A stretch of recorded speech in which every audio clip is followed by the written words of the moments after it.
Indian fight जंगी में आप सभी का स्वागत है।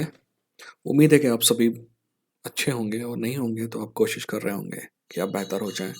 आगे बढ़ने से पहले सब्सक्राइब करके बेल आइकन में क्लिक कर दीजिए और सामने जो घंटी बज रही है उसके लिए sorry I can't do anything about it. बस सब्सक्राइब करिए, बेल आइकन में क्लिक करिए, मैं गारंटी देता हूँ कि आप नुकसान में नहीं रहेंगे। ठीक है। वैसे ऐसी घंटियाँ बजती थी तो मुझे नहीं पता कि आप लोग बड़े शहर के रहने वाले हैं या छोटे शहर के। तो हमारे यहाँ जब ऐसी घंटियाँ बजती थी तो हमें पता था कि आइसक्रीम वाला आ रहा है।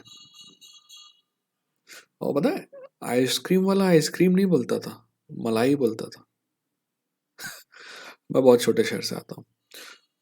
और हमारे गांव में ना, मतलब बहुत ही, जब गांव में थे तो गांव के बच्चे जब दो आइसक्रीम होती है, एक जो जिसमें मिल्क का प्रोपोर्शन ज़्यादा होता है और दूसरी जो प्योर बर्फ़ का पत्थर होती है। तो जो बर्फ़ के पत्थर वाली आइसक्रीम होती थी ना उसको, हाँ, हम लोग कहते थे एस किंडी कहते थे।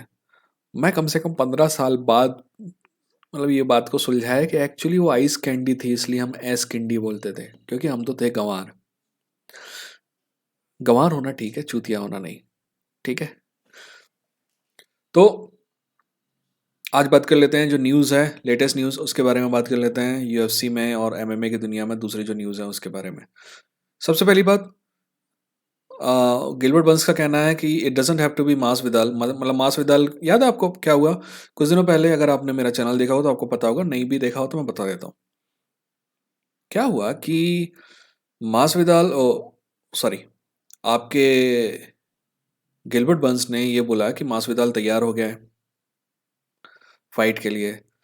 मासविदाल ने तुरंत ट्वीट करके बोला कि घंटा मैं तैयार नहीं हुआ हूँ, यूएफसी गेम खेल रहे हैं। फिर मैंने आपको कहानी बताई थी कि यूएफसी ने कैसे कमीनापन किया था हबीब के साथ। हबीब वर्सेस जब एडी अल्वारेज वाली फाइट होने वाली थी, आप जाके वो वीडियो देख सकते हैं। ठीक है।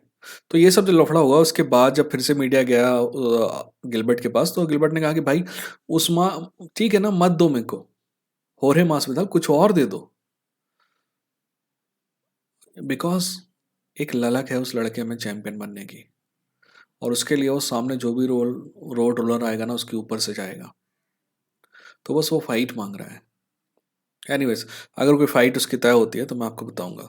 अगली फाइट जो है, उस्मान का कहना है कि मेरी नेक्स्ट फाइट जो है वो ट्रेलाइजे फाइट है लियोन एडवर्ड्स के साथ। अच्छी बात है, अगर लंदन में होती तो और भी अच्छी बात है। बट मतलब उस्मान की बातों से मेरे को ये लग रहा है कि उसको भी बहुत सारे लोगों के साथ जगह यही लग रहा है कि ये फ्लूक हो गया है, और एडवर्ड जस्ट गॉट लकी।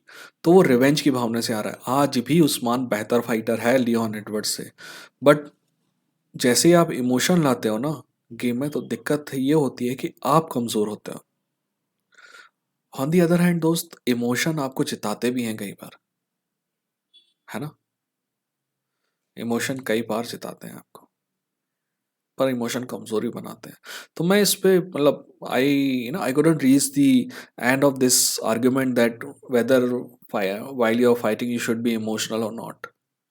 क्योंकि इमोशनल होते समय आप गलतियां भी करते हैं, but at the same time जब लोग समझते हैं कि आप खत्म हो गए तब इमोशन की वजह से ही आप वापस आते हैं, है ना। तो मैं थोड़ा सा कंफ्यूज हूँ कि इस आर्ग्यूमेंट में किस साइड में बैठूं।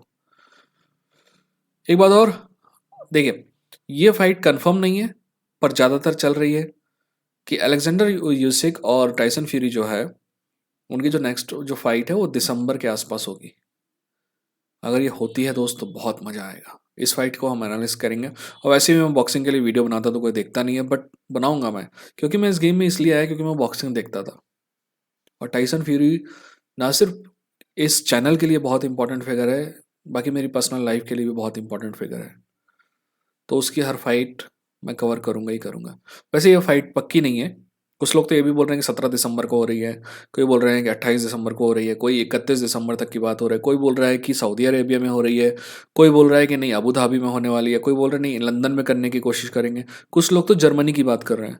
पर मेरा अगर आप माने तो मेरे ख्याल से सऊदी अरेबिया में ही होगी ये फाइट, क्योंकि जितने पैसे ये लोग मांग रहे हैं वो सऊदी अरेबिया के अलावा कोई नहीं देगा। ठीक है। वैसे ये तय हुआ है कि 50-50% पर्स होगी, क्योंकि एक्चुअली टाइसन फ्यूरी बड़ा स्टार है, अलेक्जेंडर यूसिक बड़ा चैंपियन है, पर टाइसन फ्यूरी बड़ा स्टार है।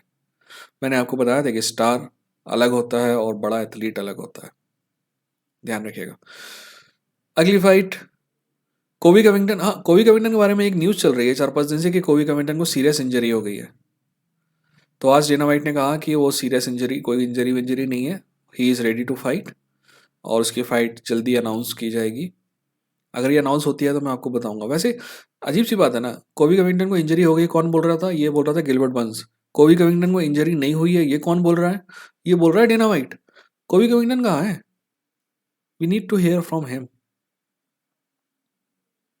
Okay, next fight, next news अब मोस्टली फाइट की न्यूज़ हैं कि कौन कौन सी फाइट डिक्लेयर हुई हैं, तो मैं फटाफट उनके ऊपर चलते हैं अपन, ठीक है। तो सबसे पहली फाइट तो I don't like this fight. Actually ये fight I like and I don't like. मैं बता देता हूँ फाइट। ये फाइट तय हुई है शफकत रखमानोव वर्सेस स्टीफन वंडरबॉय थॉमसन की।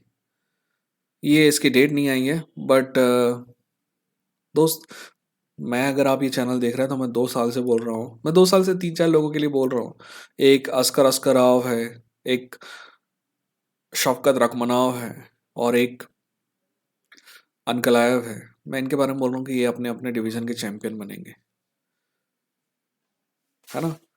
तो आपको ये पता होना चाहिए कि I like Shavkat very much, but I love Stephen Wonderboy Thompson.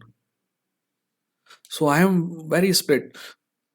Steven की उम्र हो चुकी है, और सही भी बात है कि स्टीवन और शफकत की fight, it makes sense actually, but I hate fucking this fight because anyways, दोनों ही अपने दोस्त, मतलब दोनों अपने दोस्त क्या, खैर उनको तो पता भी नहीं होगा कि मेरे नाम का कोई आदमी दुनिया में है, पर दोनों का भी मैं फ़ैन हूँ।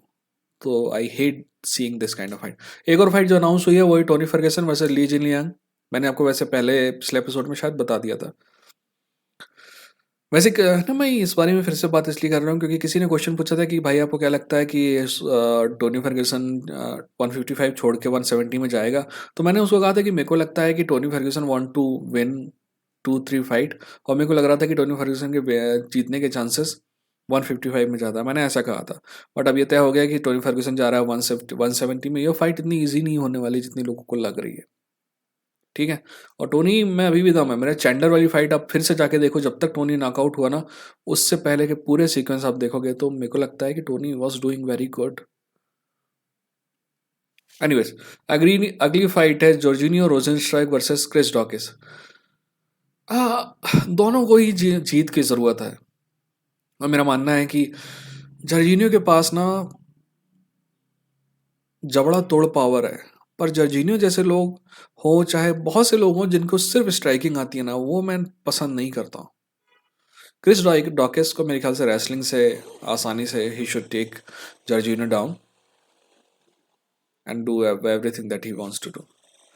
अगली फाइट है हुकर वर्सेस पॉलस की, पाउजस की, सॉरी यार, ये नेम मैं समझूंगा कि इसको क्या बोलना चाहिए फिर बोलते हैं। ये दोनों फाइटर अच्छे हैं वैसे। पाउलस जो है, हुकर कौन है ये तो आप सभी को पता है, बेहतरीन फाइटर है, एक्साइटिंग फाइटर है।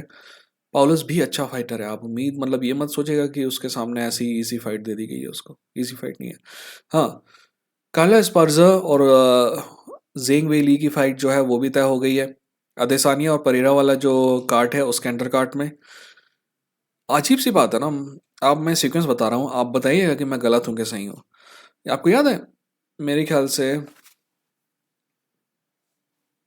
अनराज को हरा के वेली चैंपियन बनी, ठीक है। अगली फाइट, चैंपियन बनने के बाद एक डिफेंस, जो पहला डिफेंस था वो अपनी योना जेजेक के खिलाफ था, ठीक है, कोई दिक्कत नहीं है।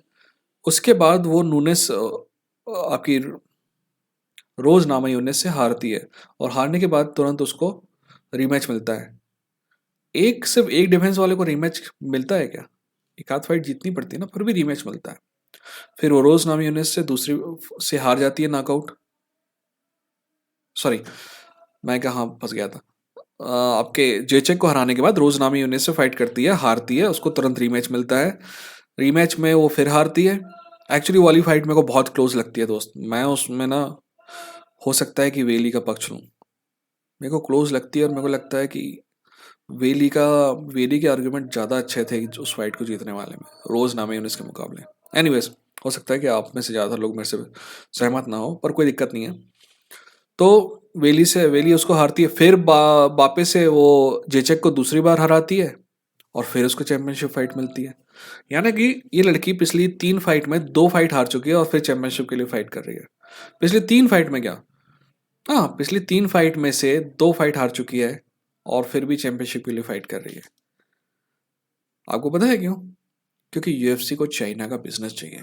ठीक वैसे ही जिस दिन अपना स्टार हुआ ना कोई इंडिया का, तो उसको फटे तक रीमैच मिलेंगे। इसलिए नहीं कि वो बहुत ज़्यादा टैलेंटेड होगा, सिर्फ इसलिए क्योंकि इंडिया का मार्केट चाहिए उनको। लास्ट फाइट जो है वो है Robbie Lawler versus Santiago Ponzinibbio. Robbie Lawler, we love you. Robbie Lawler, we you know we have lot of respect for you. दोस्त Robbie, you have given us so much, इतना कुछ दिया है दोस्त, अब घर जाओ, अपनी फैमिली के साथ एंजॉय करो। फाइट छोड़ने का समय आ गया है। खैर मेरी औकात नहीं है आपको कुछ कहने की, पर बस दोस्त, we love you and we don't want to see you get hurt. पर ये फाइट बहुत एक्साइटिंग होने वाली है। और आपकी ज़िंदगी में और क्या एक्साइटिंग चल रहा है ये बताइएगा, सब्सक्राइब करिएगा, बेल आइकन में क्लिक करिएगा, हो सके तो शेयर कीजिएगा। और बताइए, ज़िंदगी में अगर कोई अच्छी खबर है तो कमेंट सेक्शन में बताइए। सुन के किसी न किसी को भी खुशी हो रही है, किसी न किसी की ज़िंदगी में वो नया कदम रख रहा है, कोई ना कोई सफलता के नए पैमाने बता रहा है, तो अच्छा लगता है। ठीक है, और भी कुछ होगा तो कमेंट सेक्शन में बताइए। मिलते हैं अगले वीडियो के साथ। तब तक अपना ध्यान रखिए और अपनों का भी ध्यान रखिए। Take care.